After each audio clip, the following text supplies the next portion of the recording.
اعوذ باللہ من الشیطان الرجیم بسم اللہ الرحمن الرحیم۔ الصحہ کے معزز ناظرین السلام علیکم۔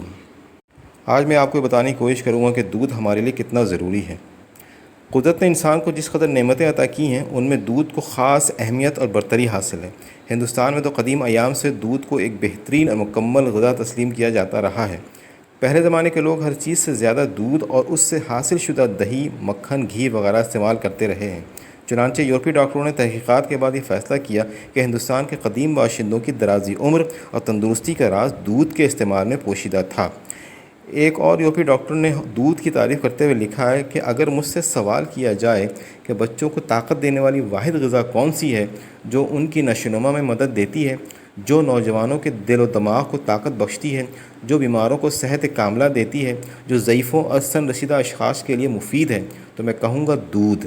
خدا نے اور اس کے بندوں نے جس چیز کو سب سے زیادہ پسند کیا ہے اور جس میں خدا نے اپنی برکتیں بھر دی ہیں وہ دودھ ہے۔ ایک مکمل غذا میں چربی، حرارت پیدا کرنے والی اجزاء، نمک، پانی، کیلشیم اور وٹامنز ہونے ضروری ہیں، اور دودھ میں یہ سب اجزاء پائے جاتے ہیں۔ اس میں کیلشیم کی مقدار تمام غذاؤں سے زیادہ ہوتی ہے۔ ہمارے جسم کی تعمیر اور بقائے صحت کے لیے کیلشیم بہت ضروری ہے۔ اس سے پٹھوں اور ہڈیوں کی پرورش ہوتی ہے۔ کیلشیم کی کمی سے جسم پوری طور پر نشوونما حاصل نہیں کر سکتا اور آہستہ آہستہ کمزور ہو کر ناکارہ ہو جاتا ہے۔ کیلشیم کی کمی پوری کرنے کے لیے دودھ بہترین چیز ہے۔ جن بچوں کی نشوونما ناقص غذا کے باعث نامکمل ہو، دودھ ان کے لیے بہترین غذا ہے۔ دوسری کوئی غذا نشوونما کے لیے اس قدر مفید نہیں ہو سکتی۔ دودھ میں وٹامنز بی اور سی بھی کافی مقدار میں پائے جاتے ہیں۔ دودھ میں غذا کے تمام اجزاء اور وہ بھی زود ہضم صورت میں شامل ہوتے ہیں۔ بکری، گائے اور بھینس کا دودھ اچھا ہوتا ہے۔ گائے کے دودھ میں شکر اور نمکیات کم مگر پنیر اور روغنی اجزاء زیادہ ہوتے ہیں۔ بھینس کے دودھ میں روغن اور پنیر زیادہ ہوتا ہے۔ بکری کے دودھ میں پنیر اور شکر کے اجزاء کم ہوتے ہیں۔ بھینس کا دودھ بچوں اور بوڑھوں کو جلد ہضم نہیں ہوتا۔ کمزور ہاضمے والوں کو بھینس کے دودھ سے پرہیز کرنا چاہیے۔ دماغی کام کرنے والوں کے لیے بھی بھینس کا دودھ مفید نہیں ہے، بلغم پیدا کرتا ہے۔ بلغمی مزاج والوں کو دودھ میں الائچی، چھوارے یا سونٹھ ابال کر پینا چاہیے۔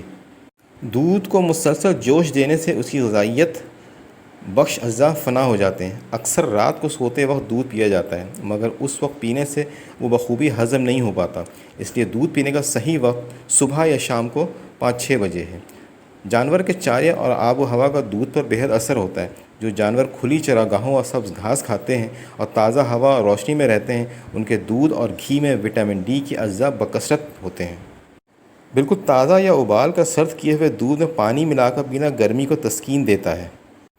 دودھ میں زیادہ میٹھا نہیں ڈالنا چاہیے کیونکہ اس سے ہاضمے میں نقص پیدا ہو جاتا ہے۔ دودھ کے ساتھ نمک یا ترش چیزیں نہیں کھانی چاہیے، نقصان دہ ہے۔